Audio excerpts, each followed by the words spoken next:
Remind your sister, your mother, cousin, friend, co-worker, partner, whoever.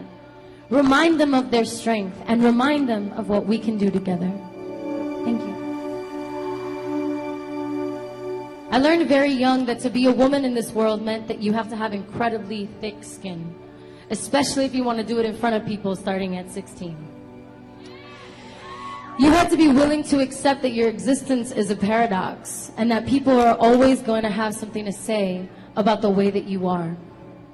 A strong woman is characterized by her capacity to still see her divinity after enduring all sorts of emotional and physical abuse from a world that refuses to see her power.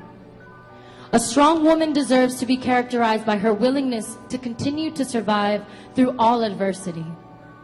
Her ability to move past every obstacle thrown her way, every no, every smirk, every dismissal, every questioning, every body asking her for hers. She should be honored for the grace she exhibits in the face of chaos, when everything falls on her shoulders and she has to explain once again why she's qualified and equipped to handle it. She should be praised for her perseverance. For the centuries she stood at the forefront of innovation and revolution with no chapter in a history book to commemorate. She should be allowed to express and present herself in any way she pleases without judgment. She should be allowed a podium at the top of the Statue of Liberty to announce what her heart and soul feel, because I know that she could change hearts and minds if they just let her speak. If they would just listen for a moment. We're brought into this world with an empathy bestowed upon us. Young girls blossoming into our mature bodies before we are even taught how to understand it. We're expected to respect it by what they deem respectable. We are told to have a strength that is digestible, an ambition that is gentle, a warm smile that is delectable, but I don't want to be devoured anymore.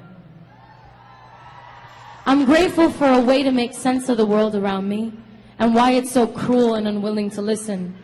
Why we still have to debate and gather to defend our autonomy and worth with anyone at this point, but much less with each other, is painful. To the women who have come before us, who have kicked down doors only to be greeted by another crowd of angry men shouting that it isn't time yet, we thank you.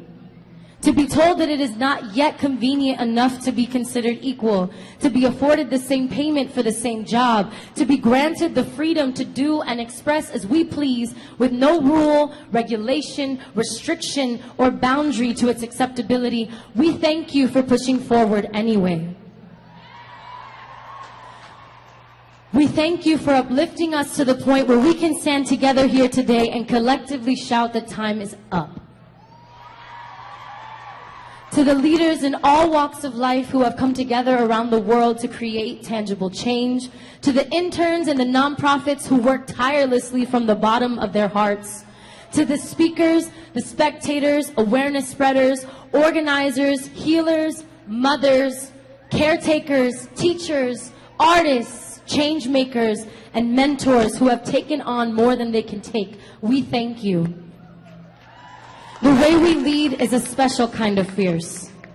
We know when we need to break silence in difficult moments, and our courage now resonates in the halls of Congress and around the world. It resonates in all the women, women of color, queer women, women of minorities, indigenous women, trans women, and women from all around the world that have found themselves on the same wavelength of freedom, coming together to nominate each other and uplift one another to positions of power and authority.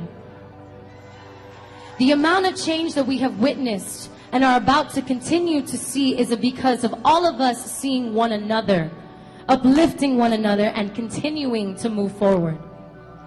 We have seen the women who have marched, the women who have been beaten, scorned, marked. We have heard the stories from our grandmothers for ages about the perils and fights it has taken to get to a place where we have the powerful voice that we have today, in this very moment, in this very place together. We have heard their cries, and every soul looking back at me today, no matter how it identifies, has this understanding. has this knowledge of the wise, creative, loving nurturer who is no less worthy of a voice than the greed of the patriarchy that rules this world. The divine feminine in each of us is burning to be embraced and bring balance, burning for recognition, burning for you to listen to her. Most of us here today can see that truth. We speak it, we uplift it, we spread it, we're aligned with it, because we're here. I ask you to continue to do so and to remind yourself of your power every chance you get.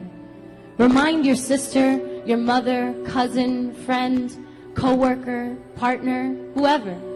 Remind them of their strength and remind them of what we can do together. Thank you.